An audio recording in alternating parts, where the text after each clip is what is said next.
Time travel, क्या ये सच में मुमकिन है? सदियों से हम सब ने इसके बारे में सोचा है, कहानियां सुनी हैं। पर क्या ये सिर्फ कल्पना है या फिर साइंस भी इसे सच मान सकता है? आज ना, इसी हकीकत और फसाने के बीच की जो पतली सी लाइन है, उसे समझने की कोशिश करते हैं। और इस सवाल का जवाब ढूंढने के लिए सबसे पहले चलते हैं एक बहुत ही अजीब और असली कहानी की तरफ। ये कहानी है एंड्रयू कार्लसन नाम के एक आदमी की, जिस पर एफबीआई को शक था कि वो एक टाइम ट्रैवलर है। जरा सोचिए, कोई सिर्फ $800 से सिर्फ 2 हफ्तों के अंदर $35 करोड़ कमा ले। ये कैसे हो सकता है? कार्लसन ने यही कर दिखाया था। उसका प्रॉफिट इतना ज्यादा था कि एफबीआई को लगा कि भाई ये तो कोई बहुत बड़ा घोटाला है। मगर जब एफबीआई ने कार्लसन को पकड़कर उससे पूछा, तो उसने जो जवाब दिया उससे सबके होश उड़ गए। उसने कहा, मेरी कामयाबी का राज कोई अंदर की खबर नहीं है, बल्कि भविष्य की खबर है। मैं आज से 250 साल आगे यानी भविष्य से आया हूं। और इसके बाद तो कहानी और भी ज्यादा मिस्टीरियस हो गई। जैसे ही उसे जमानत मिली, कार्लसन सचमुच हवा में गायब हो गया।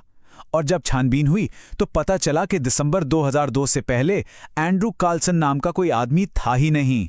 कोई रिकॉर्ड नहीं, कुछ नहीं, जैसे वो कभी था ही नहीं।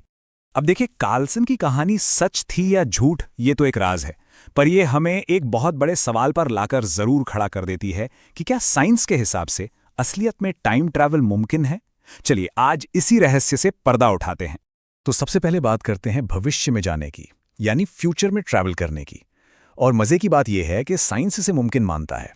तो फ्यूचर में जाने का रास्ता खुलता है आइंस्टाइन के एक कमाल के आइडिया से, जिसे कहते हैं टाइम डायलेशन। देखिए, पहले सब यही मानते थे कि टाइम मतलब समय सबके लिए एक ही स्पीड से चलता है। पर आइंस्टाइन ने बताया कि नहीं, समय एक नदी की तरह है, जिसकी रफ्तार सिचुएशन के हिसाब से धीमी या तेज हो सकती है।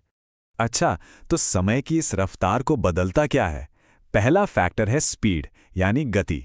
नियम बहुत सिंपल है, कोई चीज जितनी तेज चलेगी उसके लिए समय उतना ही धीरे चलेगा। जैसे सोचिए एक एस्ट्रोनॉट के बारे में जो बहुत तेज रफ्तार वाले स्पेसशिप में है। उसके लिए जो समय बीतेगा वो धरती पर हम लोगों के मुकाबले काफी धीरे धीरे गुजरेगा। और सुनिए, ये सिर्फ कोई थ्योरी नहीं है, ये बाकायदा साबित हो चुका है। 1971 में एक एक्सपेरिमेंट हुआ था जिसमें हवाई जहाजों पर एटॉमिक क्लॉक्स रखी गईं। और पता है क्या हुआ? वो घड़ियां जमीन पर रखी घड़ियों से सच में धीमी चलीं। और तो और, हम सब जो रोज जीपीएस इस्तेमाल करते हैं, उसे भी लगातार अपनी घड़ियों को इसी टाइम डायलेशन के हिसाब से एडजस्ट करना पड़ता है। अगर वह ऐसा ना करे तो जीपीएस काम ही नहीं करेगा। इसका एक जीता जागता सबूत भी है हमारे पास, एस्ट्रोनॉट गेनाडी पडल का। उन्होंने स्पेस में 879 दिन गुजारे और इस दौरान हाई स्पीड की वजह से वो हम सबसे 0.02 सेकंड्स आगे फ्यूचर में चले गए। अब भले ये बहुत छोटा सा फर्क लगे, पर ये इस बात का पक्का सबूत है कि हाँ, फ्यूचर में ट्रैवल करना पॉसिबल है। टाइम डायलेशन का दूसरा कारण है ग्रेविटी, यानी गुरुत्वाकर्षण। आइंस्टाइन के मुताबिक जहां जितनी ज्यादा ग्रेविटी होगी, समय उतना ही धीरे चलेगा। इसका सबसे एक्सट्रीम एग्जाम्पल है ब्लैक होल। एक ब्लैक होल के पास ग्रेविटी इतनी ज्यादा होती है कि वहां समय लगभग रुक सा जाता है। वहां का 1 घंटा धरती के कई कई सालों के बराबर हो सकता है।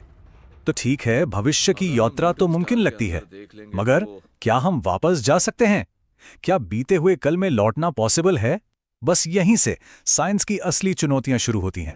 देखिए, थ्योरी के हिसाब से अतीत में जाने का एक रास्ता हो सकता है, जिसे क्लोज्ड टाइम लाइक कर्व या सीटीसी कहते हैं। अब ये सुनने में थोड़ा कॉम्प्लिकेटेड लगता है, पर इसे ऐसे समझिए, जैसे स्पेस टाइम में कोई रास्ता सीधा जाने के बजाय यू टर्न लेकर वापस वहीं आ जाए जहां से वो शुरू हुआ था। एक लूप बन जाए। अगर कोई इस लूप पर चल सके तो वो अपने ही पास्ट में पहुंच सकता है।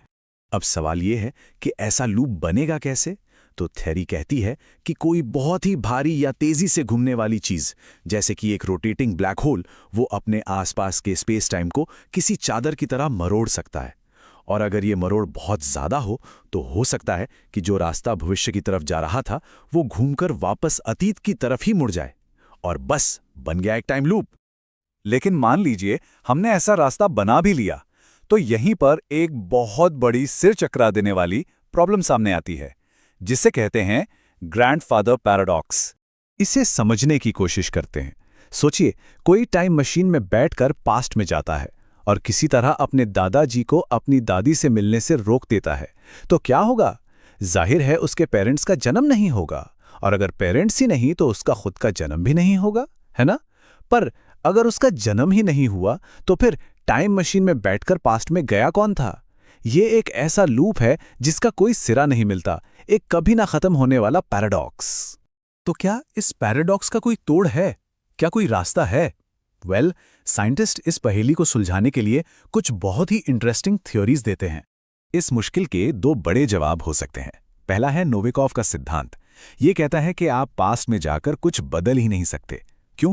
क्योंकि आप जो भी करेंगे वो सब तो पहले से ही इतिहास का हिस्सा बन चुका था, यानी आपके पास कुछ बदलने की आज़ादी है ही नहीं। दूसरा आइडिया स्टीफन हॉकिंग का था। उनका मानना था कि फिजिक्स के नियम यानी कुदरत के कानून ही इतने सख्त हैं कि वो कभी भी किसी को टाइम मशीन बनाने ही नहीं देंगे। वो इस रास्ते को पहले ही ब्लॉक कर देंगे। स्टीफन हॉकिंग ने इसी बात को लेकर एक बहुत मजेदार लेकिन सोचने पर मजबूर कर देने वाली बात कही थी। उन्होंने कहा, अगर पास्ट में जाना मुमकिन होता तो आज हमारे चारों तरफ फ्यूचर से आए टूरिस्ट की भीड़ क्यों नहीं है? अब यह सवाल सुनने में बहुत सिंपल लगता है, पर इसका जवाब किसी के पास नहीं है। तो आखिरकार हम पहुंचे कहां? देखिए, भविष्य की यात्रा साइंस के हिसाब से मुमकिन है, पर अतीत में लौटना ये आज भी विज्ञान के सबसे बड़े रहस्यों में से एक है। और ये सफर हमें एक आखिरी सवाल पर छोड़ जाता है। अगर कभी ऐसी टाइम मशीन बन गई जिसमें कोई पैराडॉक्स ना हो और वो आपके हाथ लग जाए, तो आप सबसे पहले कहां जाएंगे? बीते हुए कल में या आने वाले कल में? इसका जवाब शायद साइंस में नहीं, बल्कि हम सब